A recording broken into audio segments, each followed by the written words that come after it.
Bismillahirrahmanirrahim. Assalamu alaikum, everyone. So, I was reading this article about this Chinese concept called qi, and I think it's very interesting. And not only interesting, I think it's extremely relevant uh, to us. And I didn't think it was relevant. I never expected it because I've come across this concept before as well. So here it defines qi as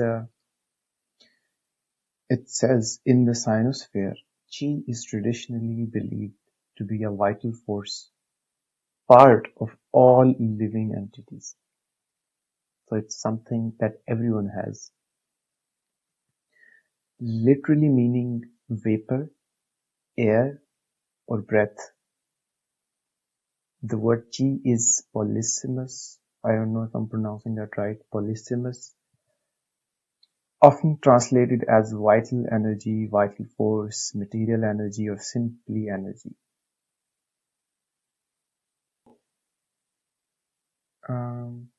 So here it says, Chinese gods and immortals, especially anthropomorphic gods, are sometimes thought to have qi and be a reflection of the microcosm of qi in humans, both having qi that can concentrate in certain body parts.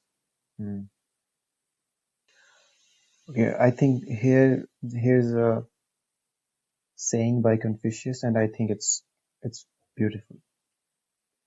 The morally noble man guards himself against three things. When he's young, his Su Qi has not yet stabilized, so he guards himself against sexual passion. When he reaches his prime, I'm just going to say Qi. His Qi is not easily subdued, so he guards himself against combativeness. When he reaches old age, his Qi is already depleted, so he guards himself against acquisitiveness. Acquisitiveness, if you don't know, means a desire for acquiring a lot of material wealth. I think that's what it is. So I think it's pretty beautiful saying, and it's telling us to harness or control this thing that we have inside us. This vital force, this vapor, this breath.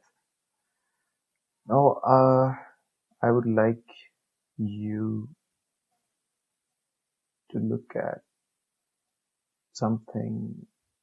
Yes, to look at this word. Qareen. So this is usually translated as a companion. So in the Quran, there is a companion that all of us have. Yeah, this verse explains it well. Bismillahirrahmanirrahim. فَأَقْبَلَ بَعْضُهُمْ عَلَى بَعْضٍ يَتَسَاءَلُونَ, and approached some of them to others, questioning one another. So it's a perfect verb, so it's speaking in the past tense. And approached some of them to the others, questioning one another. Said a speaker, قَالَ قَائِلٌ مِّنْهُمْ, among them, إِنِّي كَانَ لِي قَرِينٌ, indeed I had for me a qareen, a companion. يَقُولُ, who'd say, أَإِنَّكَ لَمِنَ الْمُصَدِّقِينَ, are you indeed surely of those who believe? Al-Musaddiqeen, I don't think it would be believe, it would be, I guess, those who are truthful, who have spoken the truth. But, okay, let's move on. أَإِذَا مِتْنَا وَكُنَّا, is it when we have died and become turaban wa izaman, dust and bones, Ainna lamadinun, will we be surely brought to judgment? Not sure if it is brought to judgment, if it's a correct meaning, but so there's this dialogue going on between the Qareen and you.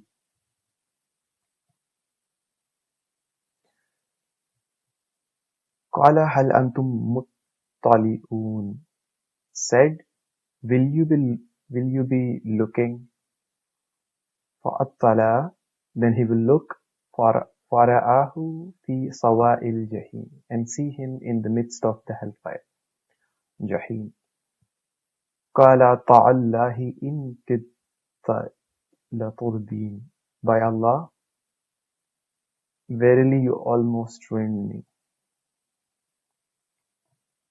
وَلَوْلَا نِعْمَةُ رَبِّي لَكُنْتُ مِنَ الْمُحْضَرِينَ, if not for the ni'mah of my Lord, surely I would have been among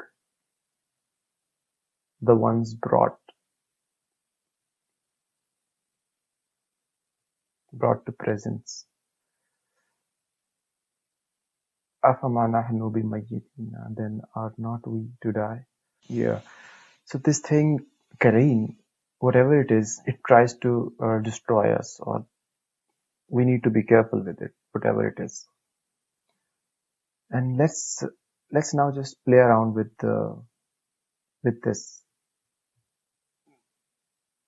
with the root letters Qaf, Ra, Noon, right? So Qaf, Ra, Noon. Qareen, generation, companion, bound together. Something that's bound together. Bound in chains, bound. Like you can't separate it from you. It's there. Accompanying him.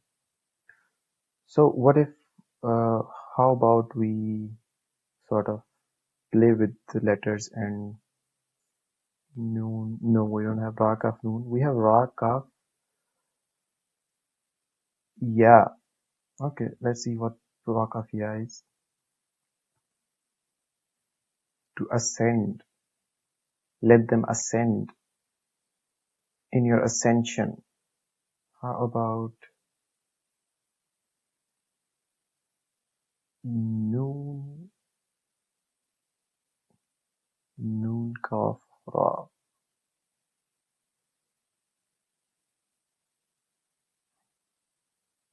We have Noon, Kaf, Ra. An anagram of Qareen. Something that's blown, trumpet, something that's very small. Now this blown is interesting because, as I showed you in this article, the chi is something that's understood as vapor or air or breath, right? So most likely this is from, Qareen is from the jinn kind. So we can't see it, but it's there, we can feel it. Like when you blow something, you don't see the air, but you can feel it. And it's within us. And it encourages us or instigates us to do things that might not be in our best interest, and we need to bring it to control. We need to control it.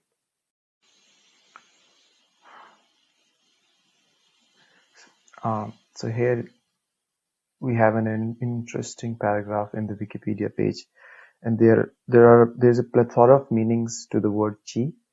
For example, it says it's air, gas, smell, spirit. Spirit is interesting. Vigor, morale, vital, material energy, tone, atmosphere, anger. Anger. It's associated with anger as well. Breath, weather, anger, get angry, bully, insult. Chi was also thought of as meaning forces in nature that deity could control and magicians and occultists could harness. So sounds like jinn to me. So this is something that could be controlled and harnessed. And magicians are sort of masters at this art of controlling this energy that's within us, that's part of us. And we can use it for benefit, right? This doesn't have to be something that's evil, but we need to keep it in control rather than be controlled by it. So I thought this was an interesting concept. It's just new. I just came across it today. So I think this needs some kind of, it needs more research, and we need to study it more. I think it's very relevant, the idea of G and Qareen, of course, which is probably the source of most mental health illnesses, but we don't really realize it. All right, that's it for this video. See you again in the next video. Take care. Assalamu alaikum wa rahmatullah.